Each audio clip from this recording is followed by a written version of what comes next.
अस्सलामुअलैकुम, welcome to my easy lectures. आज का जो हमारा टॉपिक है वो है गाउस लॉ।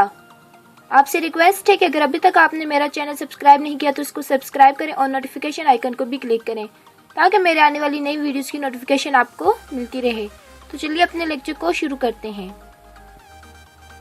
सबसे पहले statement, Gauss's law states that net electric flux through a closed surface is equal to charges enclosed by that surface divided by permittivity। Gauss's law हमें ये कहता है कि जो टोटल इलेक्ट्रिक फ्लक्स आएगा किसी भी क्लोज सरफेस का, वो इस तरह से आएगा कि जितने भी चार्जेस उस सरफेस में क्लोज्ड होंगे उसको डिवाइड कर दिया जाएगा उसकी परमिटिविटी पर। परमिटिविटी ये मीडियम की नेचर क्या है, उस सरफेस की नेचर क्या है। Mathematical form, net electric flux is equal to charge divided by permittivity। Consider an imaginary closed surface of radius r with point positive charge at its center। कहते हैं कि आप लोग कोई इमेजिनरी सरफेस कंसिडर करें, कोई क्लोज इमेजिनरी सरफेस हो जिसका रेडियस r हो और पॉइंट पॉजिटिव चार्ज उसके सेंटर में रखा हुआ हो, और उस क्लोज सरफेस को कहेंगे गॉसियन सरफेस। अब हमारे पास चूंकि कोई क्लोज सरफेस है इसलिए उसका इलेक्ट्रिक फ्लक्स भी कैलकुलेट करने के लिए हमें उसे डिफरेंशियल एरियाज में डिवाइड करना होगा, और उन डिफरेंशियल एरियाज के लिए जो इलेक्ट्रिक इंटेंसिटीज होंगी वो भी E1, E2 up to En respectively. मतलब जितने एरियाज होंगे उनके लिए इंटेंसिटीज भी उतनी ही होंगी।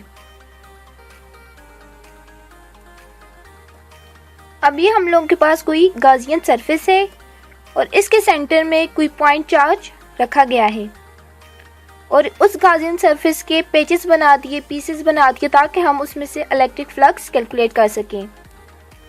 एरिया और इंटेंसिटीज की डायरेक्शन सेम है इसीलिए इलेक्ट्रिक फ्लक्स उसमें से हम लोगों को मिलेगा। ठीक है, इलेक्ट्रिक फ्लक्स फॉर पीसेस।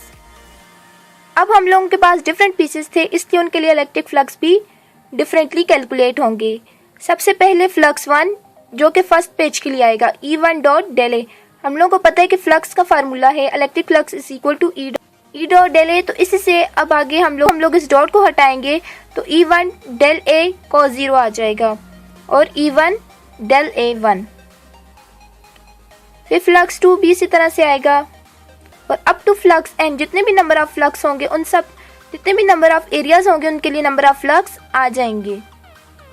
अब हम लोग के पास जितने भी एन नंबर ऑफ फ्लक्स आए उन सबको हम लोग ऐड करेंगे, तो जो टोटल फ्लक्स आएगा वो इन सबको ऐड करने से आएगा। इसमें इनकी वैल्यू पुट कर दी गई है। But for spherical surface having charge Q at its centre, लेकिन हम कहते हैं कि जो स्फेरिकल सरफेस है उसके लिए जो चार्ज क्यू उसके सेंटर में होगा उसके लिए केस अलग होगा। क्या केस अलग होगा? जो E की वैल्यू है वो हर पॉइंट पे सेम होगी, मतलब E1, E2 up to En जितने भी हम लोगों के पास इलेक्ट्रिक इंटेंसिटीज होंगी वो सेम होंगी, इसलिए हम लोग E1, E2 की जगह सिर्फ E ही लिखते हैं।